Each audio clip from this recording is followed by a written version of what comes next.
I would not support the Republican Party. There's no chance I would support the Republican Party. I'm not going to support the Democratic Party. I don't know what I'm going to do. But at this point, how could I or any American voter support a political party that's not loyal to the United States? Remember, keep in mind that back in the days, Tucker Carlson was one of the advocates for MAGA. And of course, that he stood shoulder to shoulder next to President Trump during the campaign rally and believed that only Donald Trump could save America, especially as we're seeing this geopolitics is standing at the crossroads. But meanwhile, as we continue to pay closer attention regarding the war between U.S. and Iran at this moment, it's also equally significant to understand some of the reactions from the outsiders. For example, the countries from Europe and also China, major big players for the international stage. Putting everything together, what do we make of that? Well, ladies and gentlemen, it's my great honor to invite our distinguished speaker. Again, it's Dr. Michael Patrick. Dr. Patrick has been actively covering news over the years, and he's been one of my favorite guests on the show to really comment on the current affairs, and especially we'll look at someone like a Tucker Carlson and what about the future for the Republican Party. Well, Michael, and welcome back to the show. Thank you for having me. Well, again, Michael, it's fascinating, as I mentioned in the intro, and plus I am looking at one of the articles that came across my desk this morning. It said, America is a choice. But before we get to that, I want to get your reaction to this because I've been listening to some of the podcasts this morning and even before taping our show, especially regarding Tucker Carlson's decision that to be completely out of the Republican Party. And because he believed that someone like Donald Trump that he used to support and he used to have so much faith in this person started this ruthless war with Iran. And now right now, the entire Trump base has got distracted by the war instead of caring so much about American people. But right now, it's all about Trump's ego, per se.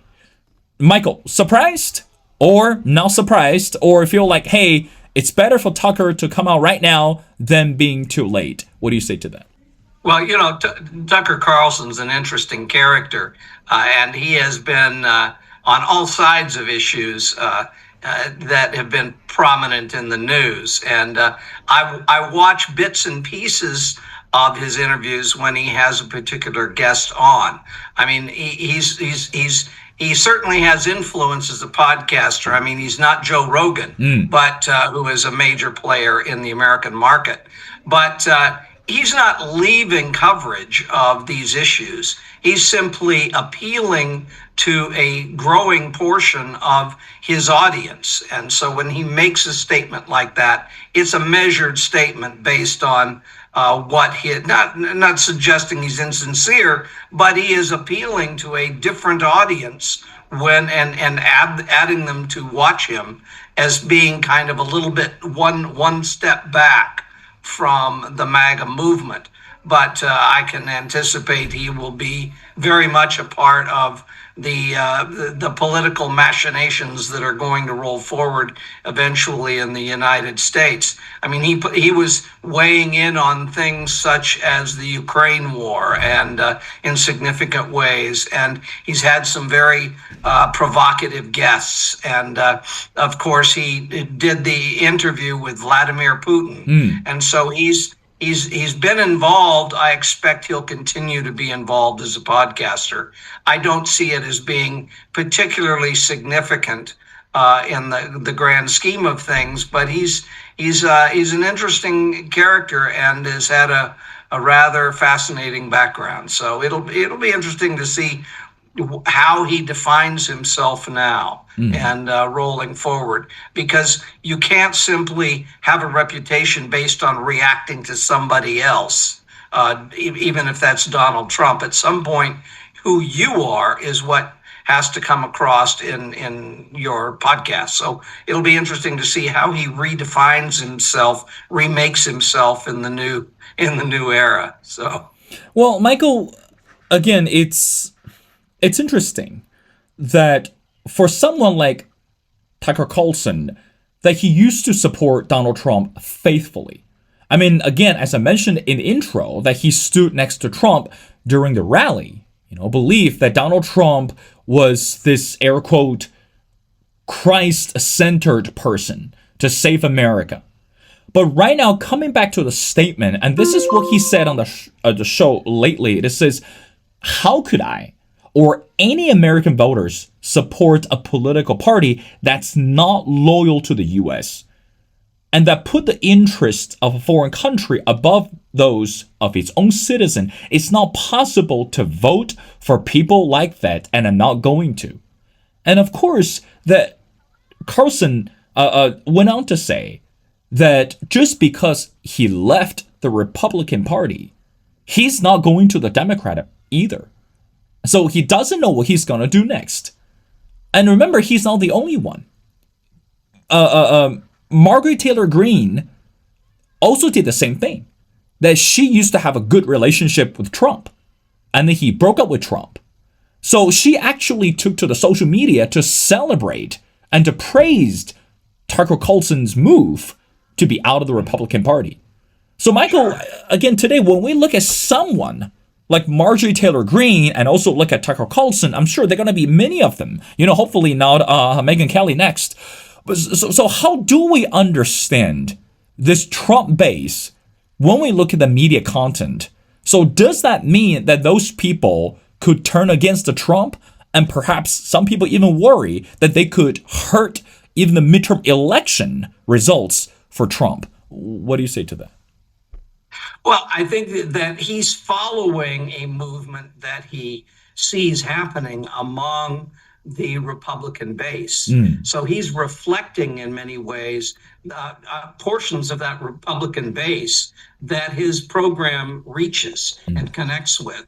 And clearly, I mean, if we look at the ratings, the gap between those that strongly support and strongly, disagree with within the Republican Party, the gap is widening. I mean, Donald Trump is clearly at his lowest ratings point by whatever measure you prefer right now because of what's been happening with Iran.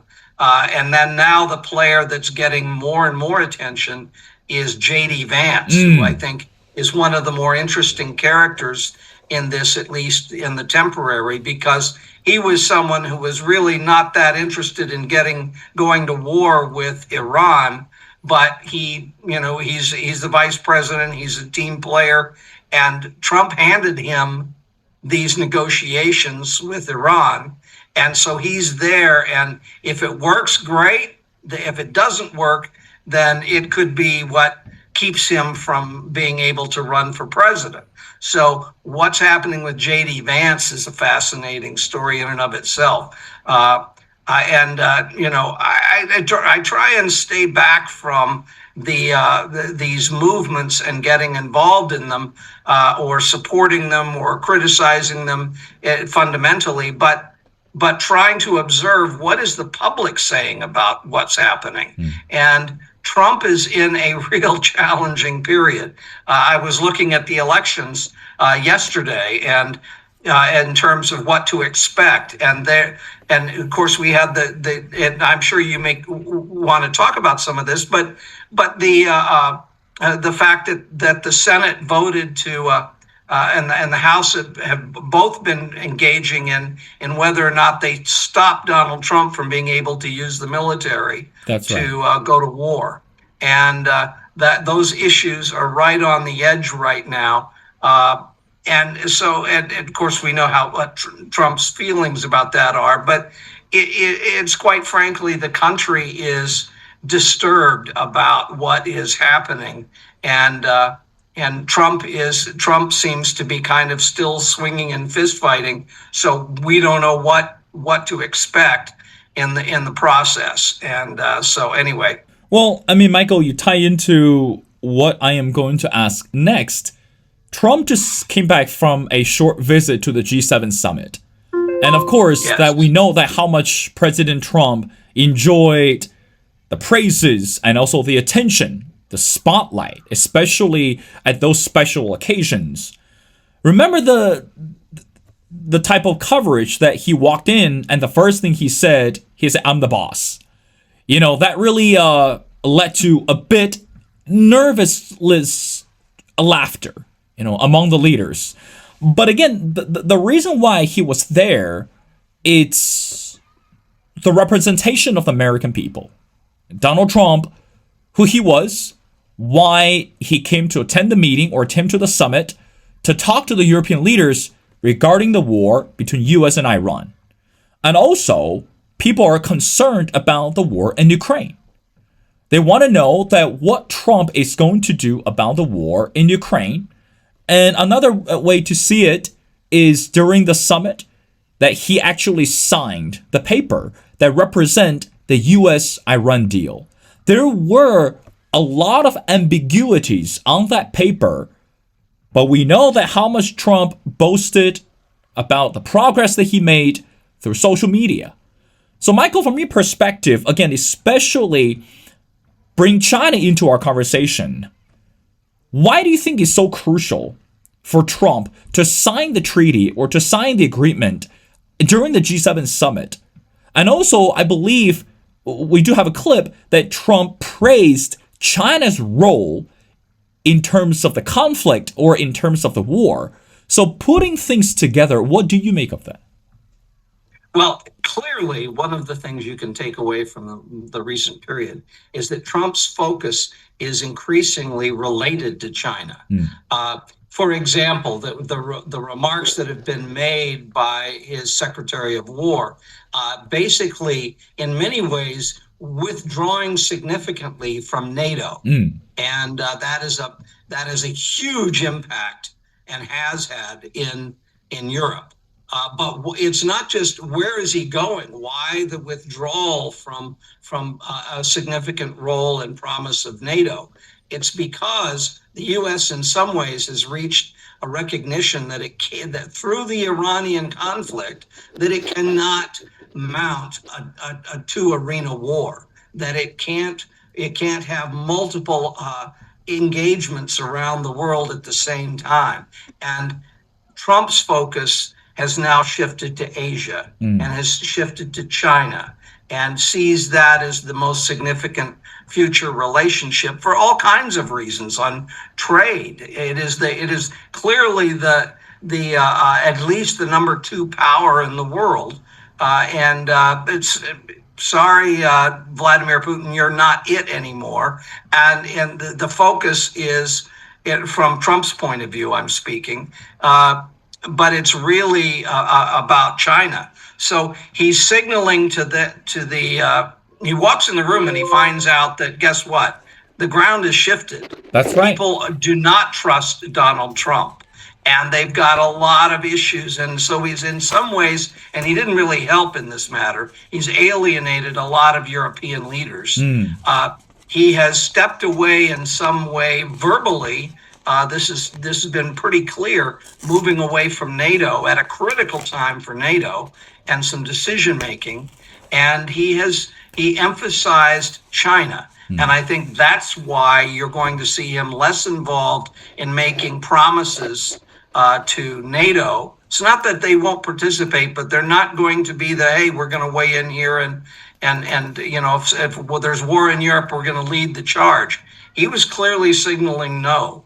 And he is looking to put more resources into his relationship with China. So that's why I look at the meeting of President Xi of China coming to the United States as a really important kind of event for determining what things are going to look like over the next few years. And as an emphasis of what we take away from Europe. It was what Trump was saying about where I'm going. And he's saying, he's saying to his European allies, guys, I'm not going to be there. We're looking to do some other things right now. He also ran into the reality that, guess what? People have gotten behind Ukraine. And that's not where he's been. Question is he going to weigh back in some ways? Probably Putin wishes he does, but we don't know. He's still trying to extricate himself from that kind of tar baby problem that he still has ongoing with Iran. Well, I mean, Michael, talk about China. Again, there's no denying when we look at the numbers and also look at the statistics that China has built this positive, or what we say, reciprocal relationship with Iran. When we talk about the trade, we talk about the oil. Of course, China has been actively purchased oil from Iran. But coming back to the Strait of Hormuz, I believe that was one of the major criterias on the U.S.-Iran agreement, that the Strait of Hormuz shall be open. And also, after 60 days, correct me if I'm wrong, that Iran is able to, or should be able to, charge toll fees. But again, it's all about this global economy. It's all about the role of the Strait of Hormuz. So my next question to you, as you mentioned, that Donald Trump is sending a strong message to the European allies, and also a lot of signals to the people that, or leaders, that either you're with Trump or without Trump.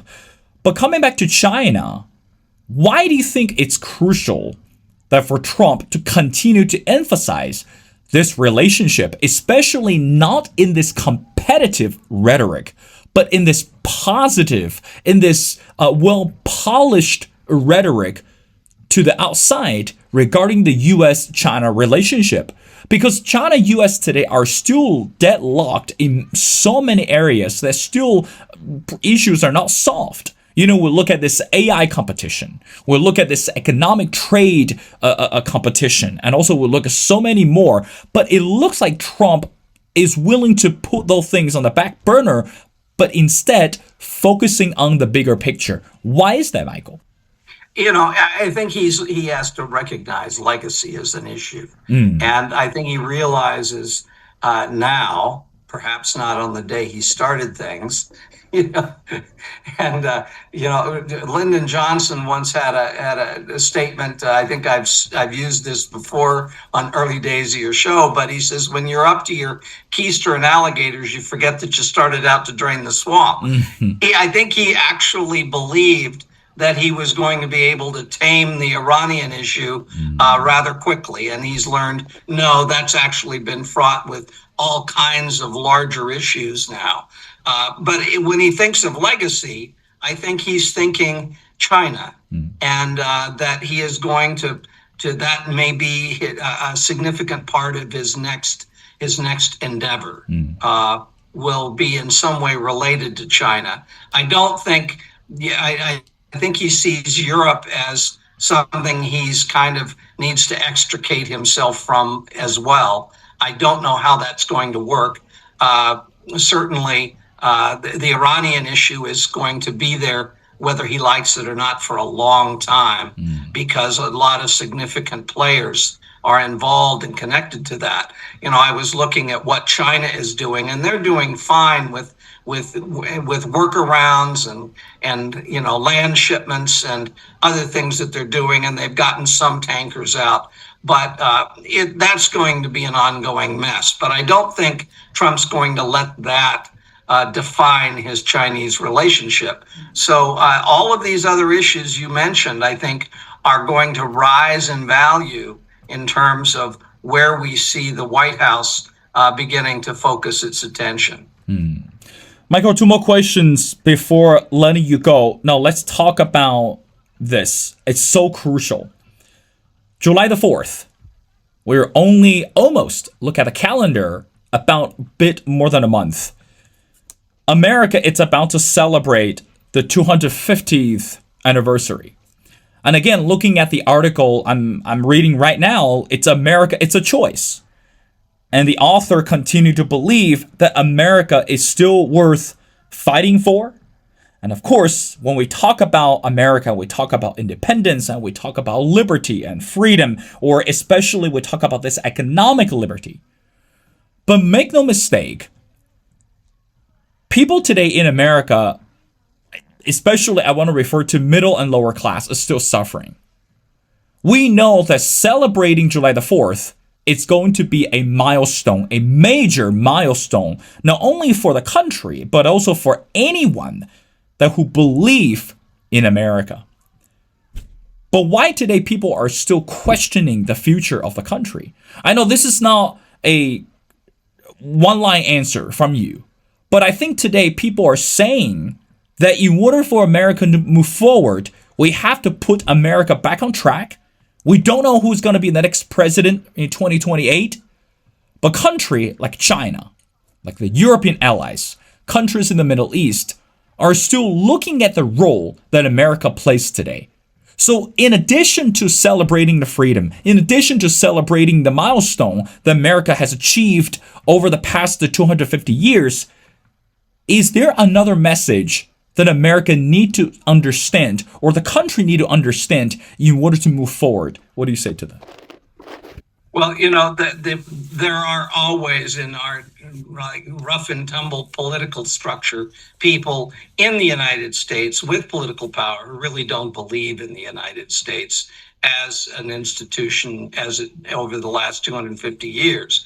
They have defined themselves as antagonistic to that. And so we are a very embracing culture in providing ways for people to talk about their antagonism.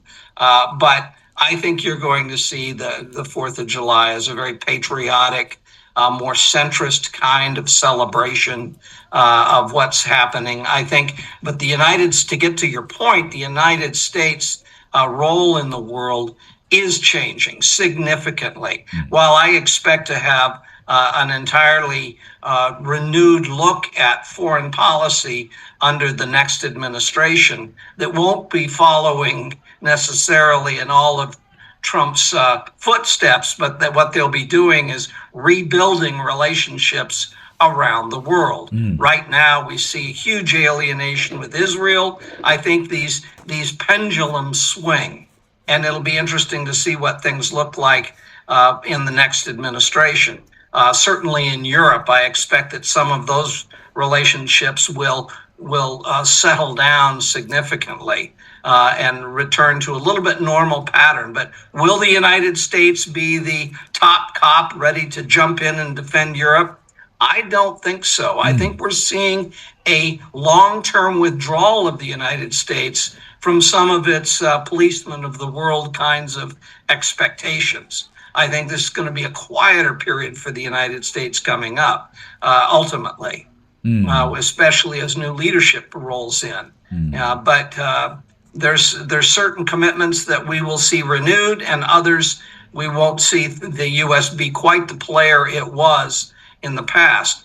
And in a way, it'll allow for a balancing of relationships with China.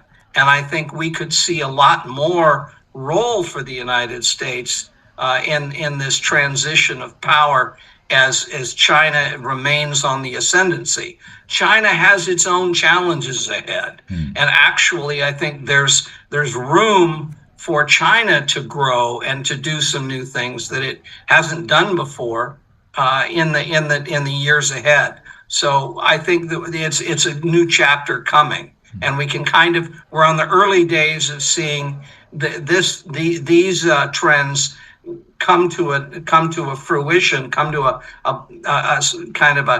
nexus point. But I think there's new things already showing themselves on the horizon. Michael, I want to end our conversation by asking the last question. Let's talk about something so crucial and also fundamentally valuable for America, the role of the Supreme Court. I'm sure that you heard that recently there has been a lot of debate from the left and also on the right regarding the numbers of the Supreme Court judges. Right now we have 9 on the bench, but a lot of politicians or candidates from the left are saying it's time for us to add more. So I think they're thinking about the number 13 or maybe 14, 15, however. Michael, I know you also had deep knowledge of the laws in the U.S. and also the Constitution, etc. So briefly, I want to ask you your brief opinion.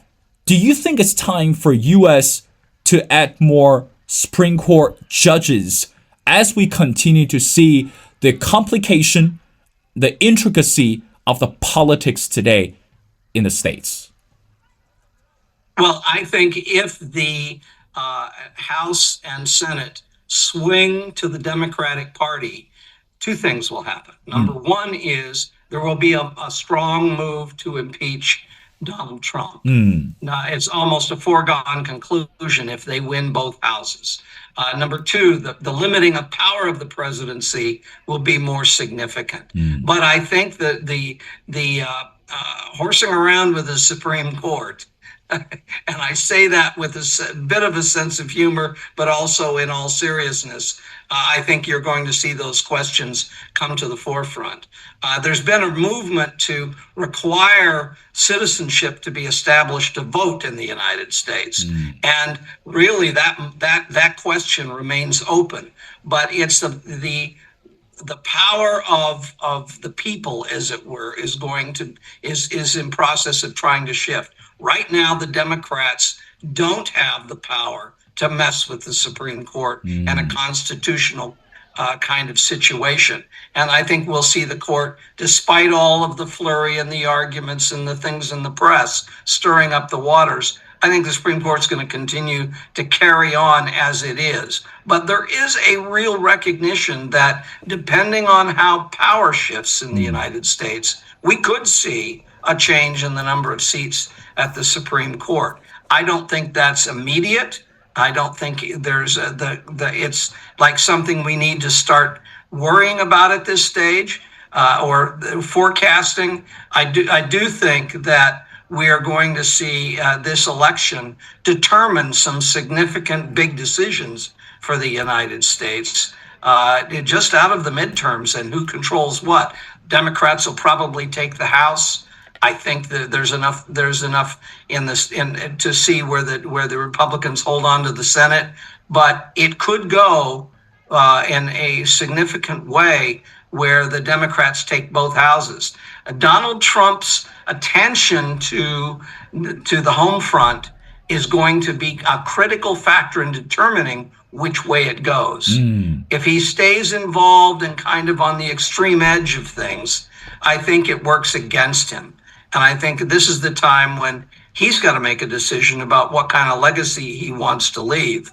And so we'll see how that works out. This Iranian issue is still going to remain in the news for a long time. Well, Michael, I'm going to borrow a saying from the former British Prime Minister Winston Churchill, and I believe I said this before. He said once that America always knows how to make the best decision after exhausting all the possibilities. So hopefully that President Trump is able to come to the best decisions in due season. Well, again, ladies and gentlemen, such an honor to speak to Dr. Michael Patrick. Again, Dr. Patrick, thank you so much for your time. I mean, again, it's been delightful to have you on the show. Let's keep our eyes open for those global affairs and continue our conversation. So thank you so much for your time. Thank you, Will. Your show is important for a lot of reasons, and I feel very privileged to be a part of it. Thank you.